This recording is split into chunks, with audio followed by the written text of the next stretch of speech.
Buenas noches, bienvenidos a la entrevista de las 8:45. Hoy domingo, como cosa extraordinaria, anunciamos que junto a Cristian Castillo esta entrevista ha sido grabada. Así que, Cristian, no estaba pensando en Juan José Ya Ríos. me di cuenta, Sí, no, la costumbre de estar siempre en vivo, pero bueno, ya lo dijimos por la entrevista que tendremos con la ministra de Salud Pública y Asistencia Social, pues tuvimos que ajustarnos a su agenda, así que, Cristian, buenas Muy noches. buenas noches, don Mariano. Pues un domingo más, prácticamente ya despidiendo casi el medio año de 2020 y esta dinámica pues aún nos tiene deparadas todavía muchas emociones fuertes. Efectivamente, y bueno, y dentro de esas emociones está lo que sucedió esta semana. El presidente de la República, el doctor Alejandro Yamatei, tomó la decisión de sustituir la plana mayor, la administración superior del Ministerio de Salud Pública y Asistencia Social. Y en ello encabeza la ministra, la doctora María Amelia Flores González,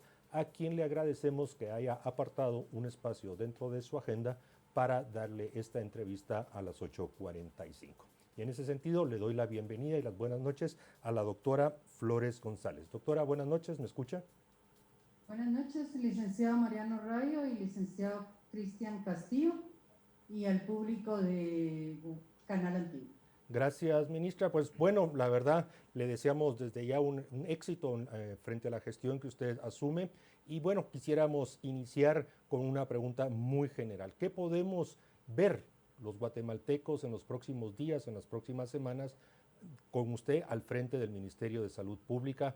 ¿Qué hará que esas expectativas que hay sobre su llegada sean cumplidas? Bueno, muchas gracias. Definitivamente, como usted lo mencionó al abrir esta conversación, es definitivamente un gran reto el pensar en las expectativas que se tiene con la llegada de este nuevo equipo. Definitivamente nos dan mucho más fuerzas para trabajar en torno a los compromisos de país para el abordaje no solamente de la epidemia, sino de las responsabilidades que el Ministerio tiene con la salud pública en el resto de programas que tienen la responsabilidad de abordar. Doctora, señora ministra, buenas noches. Pues una larga trayectoria, patóloga, microbióloga, epidemióloga. Su trayectoria pues muy reconocida. ¿Cuáles son los vínculos y acercamientos con el presidente Alejandro Yamatei para haber sido nombrada como ministra e integrante del gabinete del nuevo gobierno? Porque estamos hablando de un gobierno que está por cumplir los primeros 6 meses al frente del Estado guatemalteco. Bueno, esto de los vínculos del acercamiento, bueno, lo respondería como que fui invitada de manera sorpresiva. Recibí una llamada del señor presidente hace aproximadamente unos 10 días para invitarme a formar parte del equipo con una mesa limpia para formar un equipo dentro del Ministerio de Salud. La verdad es que no, o sea, fue tan sorpresivo que no es que en un momento yo podía decir que podía aceptar. Yo tenía un compromiso laboral en un proyecto en el que me sentía muy cómoda y comprometida. Sin embargo, alguien creo que me puso una clave en el momento en que me decidí, cuando me dijo es que tenemos una responsabilidad con el país, y fue ahí cuando tomé la decisión con un equipo técnico de aceptar, ¿verdad? O sea, no fue una decisión fácil, pero aquí estoy, usted dice una larga trayectoria, yo diría una gran cantidad de años en esto, pero todavía tengo fuerzas para sacar adelante esto y espero que pueda ser así. Ni usted ni su equipo trabajó anteriormente con Alejandro Yamatei, ni en la campaña ni en otros espacios. Ni yo ni nadie de mi equipo. Doctora, sobre su equipo, pues más adelante de la entrevista hablaremos más en detalle, pero yo quisiera insistir en esa primera pregunta. Su respuesta, la verdad, fue muy general. Cuando yo le pregunto qué podemos esperar, estamos frente a una pregunta que le plantea a usted. Hay una serie de situaciones que se presentaron durante la gestión anterior, se perdió la confianza, se socavó la confianza hacia las decisiones, la información perdió la credibilidad, en fin, una serie de situaciones. Y la pregunta no es qué podemos esperar, sino qué resultados presentará usted en los próximos días y semanas que hará que efectivamente eso que usted comentó como una responsabilidad frente al país podamos notar? Bueno, definitivamente que la población espera una respuesta a la emergencia. Y la emergencia no lo es todo, ¿verdad? Pero la gente, la población, los servidores públicos están esperando que respondamos a sus demandas, ¿verdad? A sus demandas dentro de los servicios para poder responder adecuadamente, el que podamos adquirir los insumos necesarios para que ellos puedan prestar el servicio a las personas que lo demandan. Nuestro reto ahorita es agilizar los procesos de adquisiciones de una manera transparente. Para esto se ha implementado, y esto ya estaba abierto cuando nosotros tomamos posesión el día viernes, una nueva oficina de ejecución dentro del Ministerio de Finanzas con personal del Ministerio de Salud. Esta es la oficina 286 que va a realizar las compras de COVID y de otros proyectos de cooperación. Doctora Flores, y entrando ya en materia y temas específicos, usted ha tocado precisamente uno de los talones de Aquiles de la administración saliente, que fue la poca capacidad administrativa de cumplir con los retos para atender la pandemia. Recursos hay, pero hubo mucha incapacidad a la hora de ejecutar procesos que se caían reiteradamente, no se lograba adjudicar. ¿Cuáles, usted como conocedora del ministerio ya ha estado en la cartera, cuáles considera que son los retos más importantes para hacer efectiva la burocracia y el tortuguismo que pues identifica el Ministerio de Salud Pública y Asistencia Social? Bueno, qué difícil aceptar el concepto de tortuguismo, pero creo que definitivamente hay que asumir que así es. Nuestro compromiso es que trabajemos todos juntos. Hay un equipo dentro del Ministerio de Salud que tiene una trayectoria en todos los procesos administrativos y financieros. Vamos a capacitar, a trabajar con ellos, a darle seguimiento a los procesos. Traemos un equipo también con experiencia en gestión por resultados, que eso es muy importante.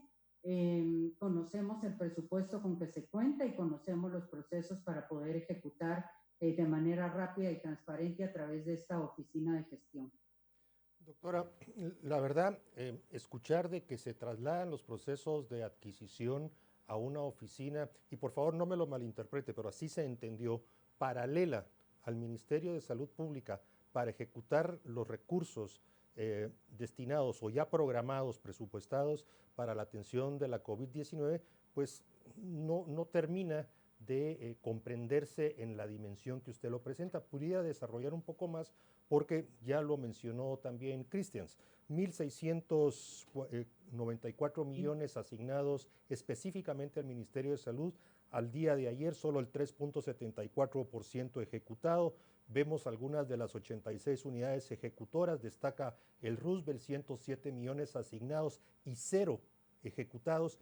¿Cómo podemos comprender esa, como usted la llama, nueva oficina de ejecución?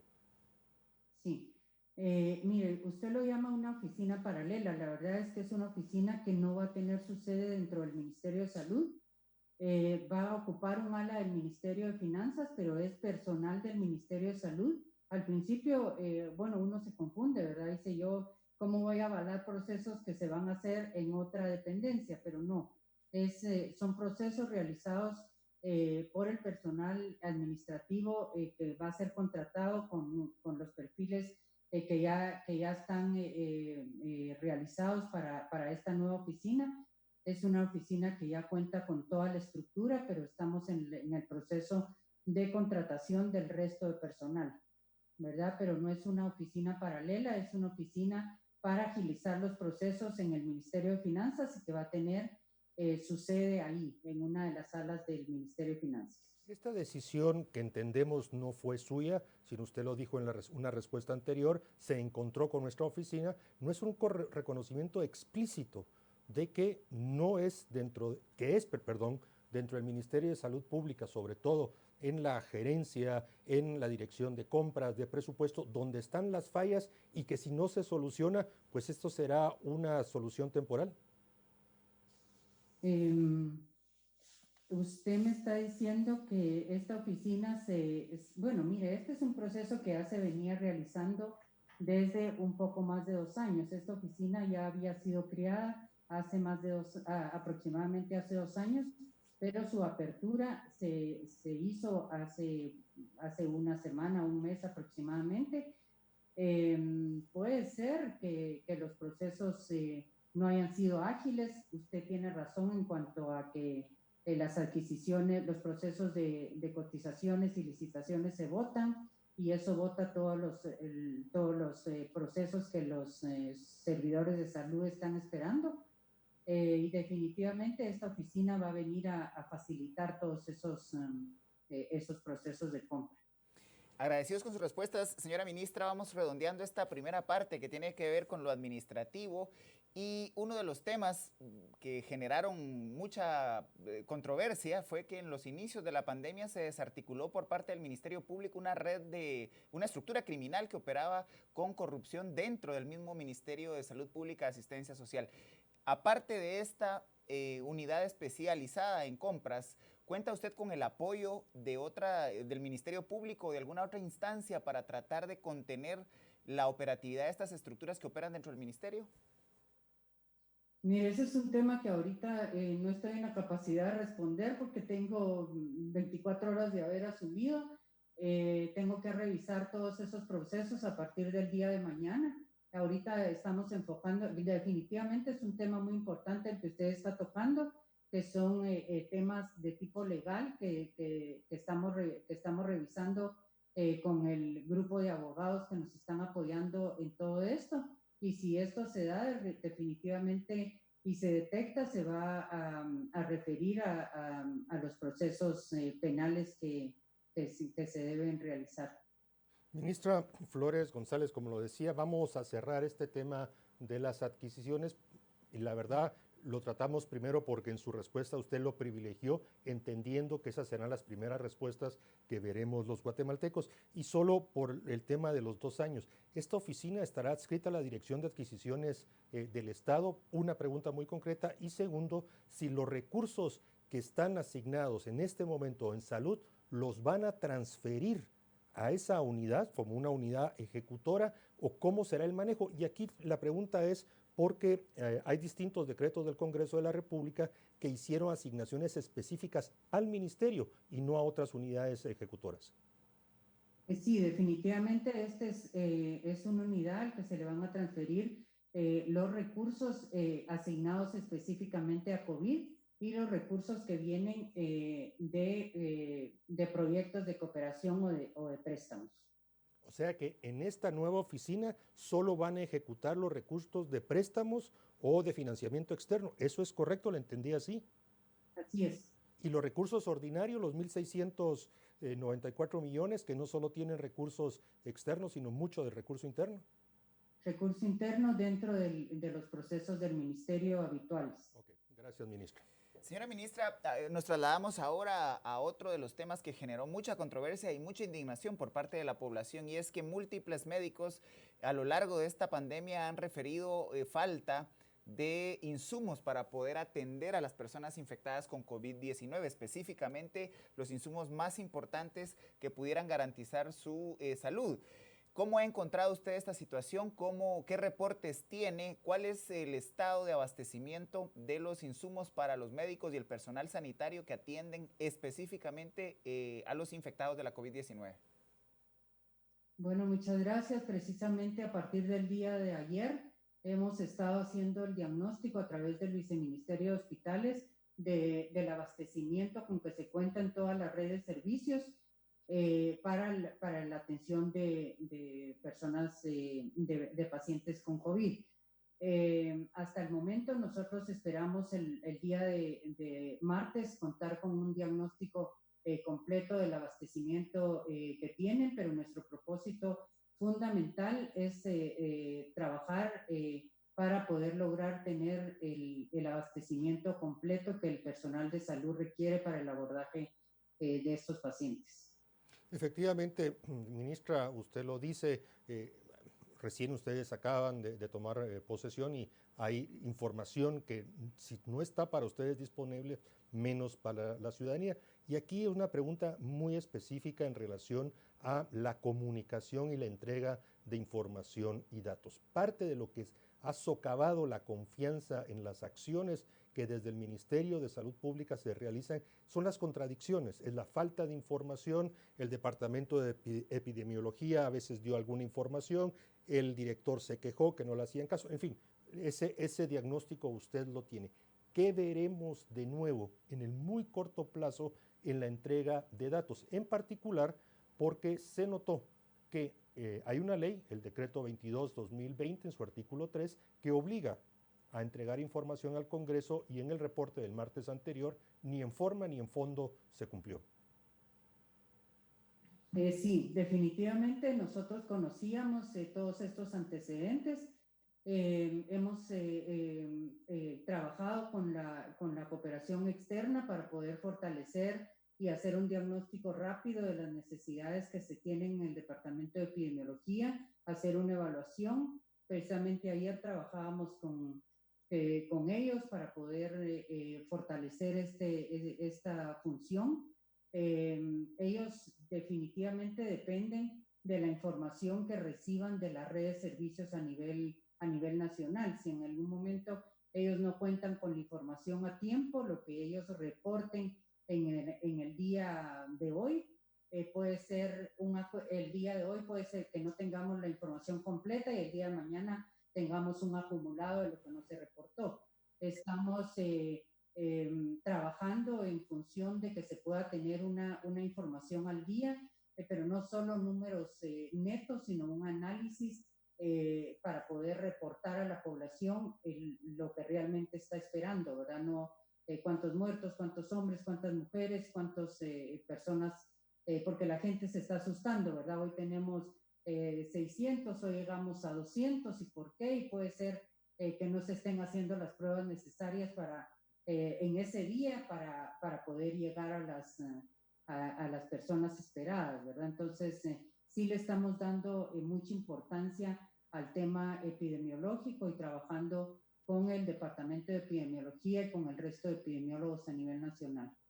Doctora Flores, como experta en epidemiología, ¿cuál es su evaluación respecto de la cantidad de pruebas que se están practicando, la metodología? ¿Cómo encontró usted la decisión de aplicación de esas pruebas? ¿Hay una muestra estratificada diseñada? ¿Cuál es el criterio para aplicar alrededor de 1.500 a 1.600 pruebas por día? Y si eso, según su experiencia técnica y científica, es suficiente para poder monitorear el comportamiento de la pandemia y definir las estrategias de atención a la misma. Gracias. Mire, definitivamente existe un protocolo que define cuáles son las personas a las que se les debería de tomar la muestra. Sin embargo, la norma no es aplicada de la misma forma en todos los lugares, ¿verdad? Hay personas que pueden estar asintomáticas y no se les debe hacer la prueba y estamos gastando en recursos, en pruebas negativas. Definitivamente, mientras más pruebas hagamos, más vamos a conocer la realidad de lo que está pasando en el país. Y es necesario contar con más de 1.000 pruebas diarias que no se están realizando, ¿verdad? Hemos tenido alguna información al día de hoy que nos hace falta recurso humano, nos hace falta implementar las pruebas a nivel regional, y es por eso que se va a implementar a partir de la semana entrante, a partir de mañana, todo el proceso de desconcentración del Laboratorio Nacional de Salud y descentralización a laboratorios regionales. Doctora, precisamente ahí hay un tema que se destaca y es alguna confusión a partir de algunas circulares que se han dado a conocer o que han salido a luz. En una de ellas y que fue modificada, después nuevamente publicada, y aquí sí le pido una aclaración por parte suya si ya la tiene. Y resulta que en una del 18 de junio se indicaba de que el Laboratorio Nacional de Salud estaría suspendiendo la recepción entre el 17 y el 23 del 17 al 23 de junio, la recepción de pruebas. ¿Pudiera aclararnos ese aspecto? Porque con eso va concatenada otra pregunta, y es la disponibilidad real de kits para hacer pruebas. Tenemos información, el Laboratorio Nacional de Salud compró por 20 millones de quetzales, alrededor de 57,000, pero el Congreso le asignó 100 millones. ¿Cómo piensa ejecutar eso? Ya, mire, ese es un tema que estamos revisando. Precisamente hoy estuvimos en conversaciones con el personal que dirige el Laboratorio Nacional de Salud en relación al tema. Se cuenta con las pruebas, sin embargo, es más que necesario lo que ya mencionamos, la descentralización, desconcentrar ese laboratorio, porque como usted bien sabe, este es un laboratorio de referencia, no de tamizaje. Y las personas a nivel, o sea, los funcionarios de las áreas de salud están recibiendo tarde su diagnóstico porque el laboratorio no se da abasto para realizar todas las pruebas. Como le digo, estamos revisando ese monto para compra de pruebas. No lo tengo claro aún, es algo que vamos a revisar mañana. La viceministra técnica está precisamente en el laboratorio revisando todos esos temas, y ya tenemos una estrategia para apoyarles con recurso humano para poder completar con la realización de las pruebas que tienen en cola, y poder descentralizar para que a nivel local, regional, se puedan empezar a hacer pruebas ya a nivel más cercano a la población. Este dato de los 20 millones, déjeme que lo revise porque no lo tengo a mano y no tengo la capacidad de responderle si compraron las pruebas o está en proceso de compra. Doctora Flores, ese precisamente ha sido uno de los temas de mayor debate. Inclusive acá en las 8:45 hemos tenido a múltiples expertos de laboratorios que aducen estar capacitados e implementados para poder descentralizar ese proceso de atención a las pruebas. Se ha hablado inclusive de la integración de una red de laboratorios a nivel nacional que puedan asistir al Laboratorio Nacional de Salud para darle una evacuación rápida a las pruebas. ¿Ha evaluado usted la posibilidad de incorporar, por ejemplo, a universidades que tienen ya en sus laboratorios todas las capacidades instaladas y que no necesitarían entrar a un proceso de contratación de personal para poder cumplir y suplir esta necesidad? Mire, totalmente de acuerdo, es precisamente en esa línea en la que estamos. Sabemos de las capacidades de las universidades en cuanto a su capacidad instalada, y sabemos de la disponibilidad de estas mismas para procesar las muestras. Estamos ya por coordinar la reunión con ellos la semana entrante. Sin embargo, hoy ya estuvimos con pláticas con algunos de ellos para poder iniciar ese proceso.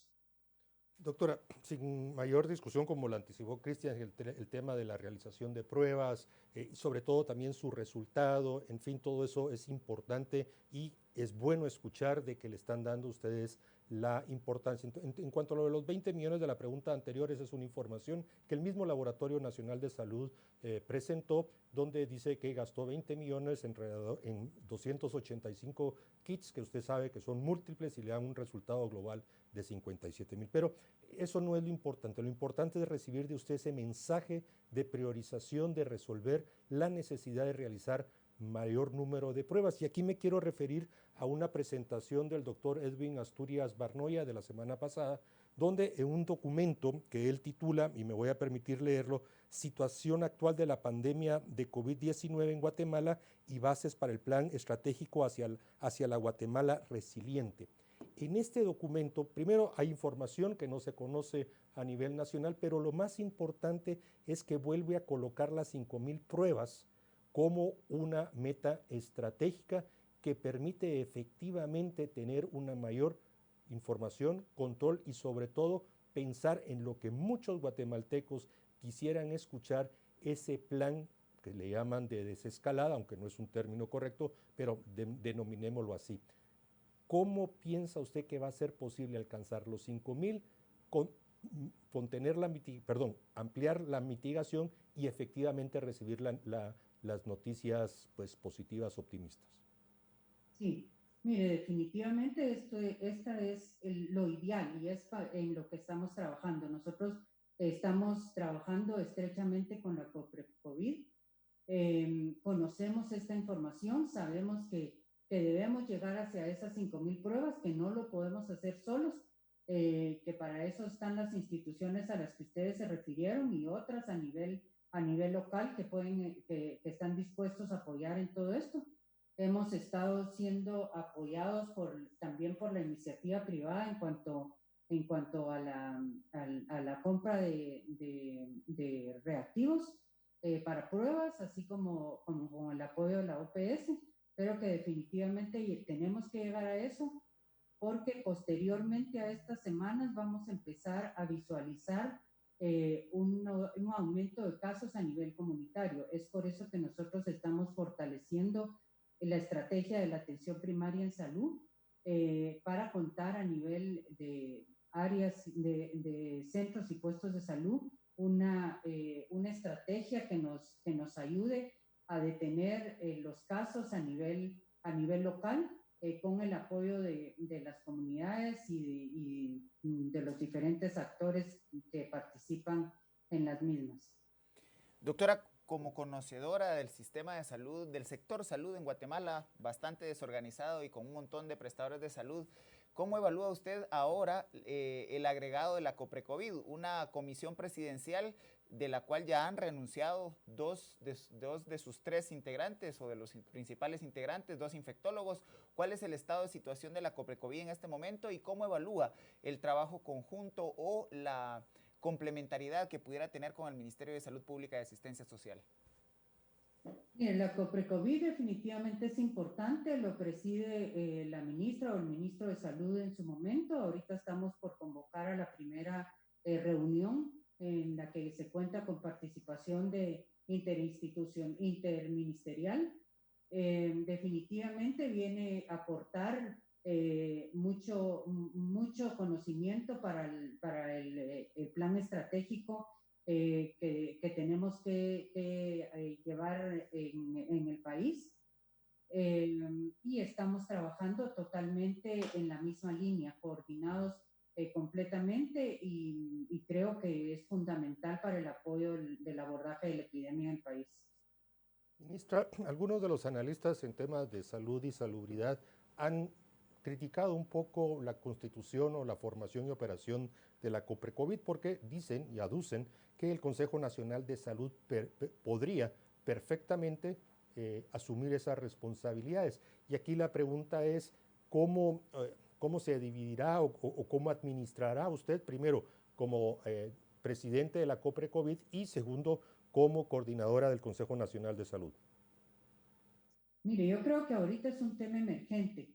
El Consejo Nacional de Salud definitivamente es importante, apoya o asesora al ministerio en diferentes temas, definitivamente. Sin embargo, yo sí considero que la COPRECOVID en este momento es más que fundamental desde el punto de vista especializado y emergente para el abordaje de la epidemia en este momento. Y en cuanto a la salida de los 2 infectólogos a los que usted se refirió, yo considero que definitivamente no fue una salida como tal. Ellos igual participan a nivel particular en el abordaje a la epidemia dentro de sus áreas y están muy abiertos a continuar asesorando en este tema al Ministerio de Salud.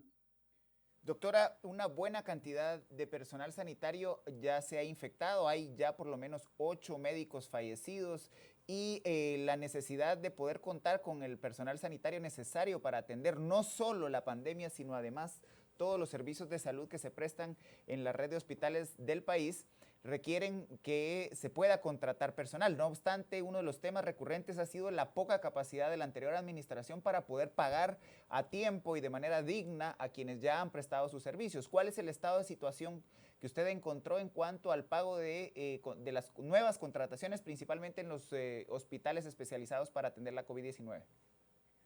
Mire, definitivamente es una gran preocupación para nosotros darnos cuenta de que aún tenemos personal del hospital de la zona 9 del parque que aún no han obtenido su salario. Aquí se nos explicó en la recepción del cargo que algunos de entre los 500 contratados, creo que 150 han recibido su salario. El resto estamos nosotros por completarlo en los días que vienen. Definitivamente es una preocupación muy grande. Ahorita se han aportado los requisitos que se requieren, valga la redundancia, para la contratación del personal. Como ustedes sabrán, y yo por fuera pensaba, ¿cómo puede un médico que entra a atender al hospital ir a hacer sus trámites para la búsqueda de sus principales requisitos para completar su contratación después de un turno y después de diversas actividades, ¿verdad? Entonces, se ha reducido el número de requisitos para poder contratar. Definitivamente el colegiado activo es primordial. El colegio médico está apurando en ese aspecto y asesorando para su agilización. Y ahora son 3 o 4 requisitos fáciles de manejar con los que se va a hacer la contratación del recurso humano, y en esta presa que traemos pendiente se espera pagar a la brevedad en estos días. Ministra, en relación a esta pregunta y ampliando la pregunta de Christians, la gran mayoría de estos alrededor de 500 personas fueron contratadas de marzo al 30 de julio del presente año. Viendo las dificultades operativas y viendo el desenvolvimiento, la evolución de la epidemia en Guatemala, pregunta número 1, ¿se les va a extender cuándo inicia el proceso de recontratación o ampliación del contrato para no pasar estas penurias, no tanto del sistema como de las personas? Sí, como usted lo mencionó, definitivamente, como estamos viendo la situación, va a ser necesario hacer procesos de recontratación de este personal. Y esto va a tener que dar inicio ya el mes próximo en base a las evaluaciones que se van a estar haciendo de cómo se está comportando la epidemia en esa área. Señora ministra, otro de los temas que también generó controversia y sorpresa en la población fue la renuncia del jefe del Departamento de Epidemiología del Ministerio. ¿Considera usted que es una persona que podría continuar en el cargo debido a su trayectoria, o definitivamente hay ya una nueva persona que pueda integrar su equipo y llenar esa vacante? Ya, mire, el doctor Sadastume es un epidemiólogo formado en la salud pública con preparación, al igual que muchos de los epidemiólogos que están dentro del Departamento de Epidemiología.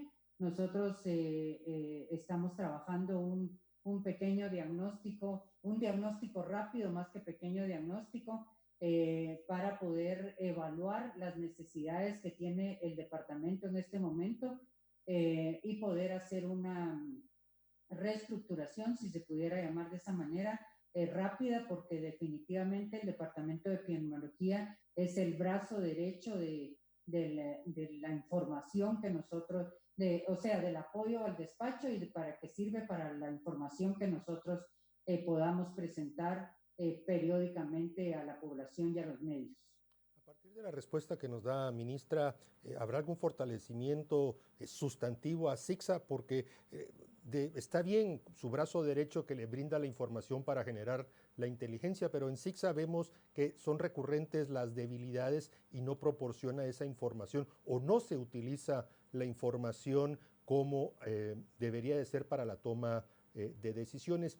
Y esta pregunta de CICSA, los datos y todo, me lleva también a otra pregunta, ministra, y se refiere a, en las últimas horas, lamentablemente circulan informaciones, y yo quisiera que usted me lo confirmara. Ayer, sobre todo, circuló un mensaje que se le atribuye a usted con 5 cosas muy concretas. Uno, que pensaba, insisto, necesito que usted lo aclare, que pensaba dedicar los principales hospitales de referencia que fueran exclusivamente COVID, y todos los otros pacientes, las morbilidades, se moverían a unidades médicas diferentes, cosas de esa naturaleza.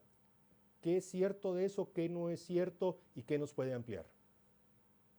Sí, tuve conocimiento. Lamentablemente el viernes no tuve oportunidad de ver muchas cosas, pero en mi casa y en otros lugares me enseñaron esa información. Yo no lo dije y estaba muy puntual, punto por punto. no sé quién lo pudo haber redactado de esa manera. Yo sí considero que los hospitales grandes, Hospital Roosevelt y Hospital San Juan de Dios, son hospitales de referencia que tampoco pueden perder su función. Ellos están atendiendo personas COVID por la necesidad que existe. Sin embargo, se están fortaleciendo nuevos hospitales, así como el de Villanueva y el del Parque, a nivel regional, el de Zacapa, el de Xela, ahorita el de la Antigua, no, el de la Antigua, perdón, el de Amatitlán y el de Chimaltenango, que el propósito es descongestionar estos casos que puedan estar llegando al Hospital Roosevelt y a San Juan de Dios. La idea no es convertir en hospitales COVID estos dos grandes hospitales. Doctora, una de las demandas de los médicos del Hospital Roosevelt ha sido precisamente el evacuar a los infectados de COVID de este hospital, puesto que les toca seguir atendiendo la dinámica normal del hospital, partos, politraumatizados, enfermedad renal crónica. Es decir, hay una serie de otras dinámicas que deben continuar en el hospital. Y luego de que se infectara inclusive el director de este hospital, el personal médico solicitó el desfogue y poder trasladar hacia otros hospitales a los infectados de COVID. ¿Es una posibilidad cumplir con esta solicitud, señora ministra? Sí, es una prioridad, es algo que estamos trabajando. Precisamente el Viceministerio de Hospitales y el equipo de este viceministerio está trabajando fuertemente en esto para poder dar una respuesta rápida. Como lo dije al principio, estos son hospitales de referencia que han tenido que asumir la responsabilidad de la atención a los pacientes COVID. Sin embargo, no pueden dejar de atender los otros temas, así como en la salud pública, en la atención primaria del primer nivel, tampoco puede dejar de atender la vacunación, la fumigación para las enfermedades vectoriales y otras, porque es lo más probable que cuando termine COVID en el país tengamos otras enfermedades que nos van a dar problemas, especialmente en los niños, ¿verdad? Precisamente esa era la pregunta, doctora. Usted lo dijo en su primera respuesta. La salud pública o el momento no se circunscribe a la COVID, también tenemos todas las enfermedades vectoriales, en fin, lo que usted mencionó. Pero las personas crecientemente se quejan del atraso en las fechas para ciertas intervenciones quirúrgicas, para el tema de las consultas externas, en fin, para ciertas enfermedades catastróficas que lamentablemente han sufrido directamente la necesidad de desviar recurso humano y financiero para la atención de la epidemia. Cuando yo le preguntaba qué respuesta esperaríamos, aquí hay una que sí la gente espera mucho en relación a, sin dejar atender la prioridad COVID en este momento, cómo va a empezarse a atender parte o todo de lo que le he mencionado. Totalmente de acuerdo con usted. O sea, tenemos que empezar a trabajar y quiero empezar aquí por el tema de la inmunización infantil en este componente. Definitivamente sabemos que las mamás, muy pocas mamás están llevando a sus niños a vacunar. Tenemos que manejar una estrategia, yo creo que algunos servicios lo vienen haciendo, de hacer un barrido, de hacer en cuanto a sus acciones de promoción de todos los programas, ir revisando qué niños les hace falta su esquema de vacunación e ir fortaleciendo todos estos temas. Como ustedes bien saben, los servicios hospitalarios se han colapsado y pienso ahorita en hospitales en los que los casos han rebasado, como sería el hospital pequeño de Malacatán, en la que tuvimos ahí también personal de salud infectado, en el que de alguna manera han tenido que sanitizar los servicios, que dejar de hacer cirugías, que dejar de atender partos, y este es un proceso en cuanto estamos trabajando con cooperación externa que nos están ayudando en todo el proceso de calidad de los servicios para poder fortalecer esto y definitivamente como una prioridad. De alguna manera el tema de la calidad viene a ser ahorita más que importante. Doctora, realmente uno de los temas que ha generado pues atención en las redes ha sido que uno de los integrantes de su equipo, específicamente el viceministro de Hospitales, ha tenido pues la representación legal de empresas que han cotizado y licitado frente al Estado. ¿Cómo está la situación de él en este momento y cómo considera usted si esto pudiera reñir en algún momento con la función para la cual ha sido ahora designado? Mire, lamentablemente desde el aparecimiento de las redes, estas se prestan a información totalmente falsa. O sea, él es un hombre muy correcto, muy preocupado porque estas noticias se estén dando de esa manera totalmente falsa. Nos preocupan entre comillas. Yo soy muy fan de las redes sociales, tuve que cerrar las mías, no por temor a mí, sino por todas esas mentiras que pueden darse que definitivamente lastiman personalmente o a las familias. Definitivamente no es cierto. Nosotros aceptamos este reto sin tener ningún tema que nos puedan tachar, pero así son las redes, cualquier cosa puede trascender, pero definitivamente él está abierto a poder demostrar cualquier manifestación en ese aspecto.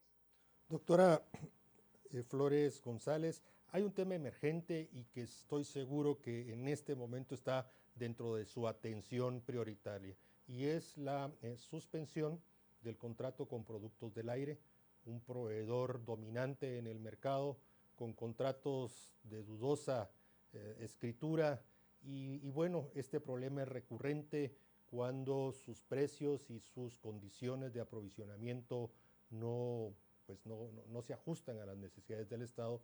Llegamos a un punto, y recordar que hoy se venció el contrato vigente. Comprendiendo, recién asumió, es un problema que lo tiene sobre la mesa, pero en algunos lugares se suspendió el aprovisionamiento. ¿Qué respuesta podemos esperar de usted con esos antecedentes?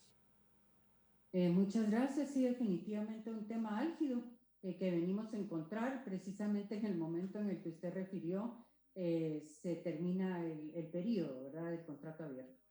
Estamos trabajando en eso. Los hospitales no se van a desabastecer de ninguna manera. O sea, de alguna manera el oxígeno se va a dar. Ahorita no hay hospitales que estén desabastecidos, están cubiertos para junio y para julio. Se trabajará en este proceso en estos meses, y si no se resuelve el tema del contrato abierto, nos comprometemos a que los servicios, como lo mencioné, cuenten con los gases necesarios, y se harán las compras como lo mande la ley en ese momento. Bien, ministra, le agradecemos mucho. La verdad, quisiéramos tener más tiempo para continuar aquí con Christians con más preguntas, pero agradecemos muchísimo que nos haya brindado este espacio hoy domingo. Le deseamos, como lo dijimos al inicio, una exitosa gestión, y aquí pues seguiremos muy atentos del desenvolvimiento y de los resultados del Ministerio de Salud Pública y Asistencia Social. Muchas gracias a ustedes y feliz noche. Buenas noches. Bueno, don Christians. Pues como usted bien refirió, el éxito del nuevo equipo en el ministerio se contará en vidas humanas, no solamente por los fallecidos o por las personas que ya padecen alguna enfermedad y que tienen ese cuadro generalizado, sino porque precisamente asumen de una manera muy valiente en medio de una crisis que ya ha cobrado la vida de más de 500 personas y que tiene en este momento a más de 12.500 personas infectadas en el país. Así es. Bueno, desde Canal Antigua aquí seguiremos haciendo una fiscalización objetiva, reiterando de que administrar la cuestión pública no es asunto fácil, pero si se asume la responsabilidad, se esperan resultados. Muchas gracias, buenas noches, hasta la próxima.